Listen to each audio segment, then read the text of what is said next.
আপনারা প্রত্যেকের নাম পরিচয়টা দিতে পারেন, দিয়ে তারপরে সংক্ষেপে একটু বলেন মূল বিষয়টা।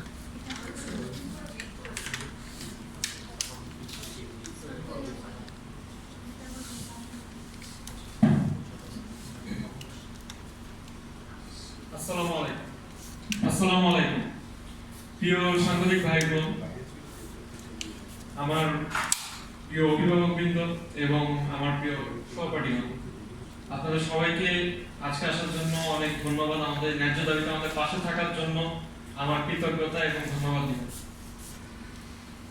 আমি সাদরিল উদা, কিরগিজস্তানের ইউরোপিয়ান ইউনিভার্সিটিতে পঞ্চম সেমিস্টারের একজন ছাত্র ছিলাম। কেন ছিলাম? কারণ বিগত 10 মাস ধরে আমি সেখানে এখন যেতে পারিনি। আমি যেতে পারিনি কারণ আমাদের এখান থেকে ভিসা দেওয়া হচ্ছে না।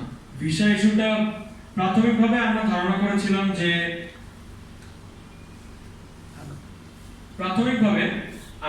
করেছিলাম যে আমাদের দেশে সরকার নেই, আমাদের দেশের একজন প্রতিনিধি নেই, তাই হয়তো আমাদের এই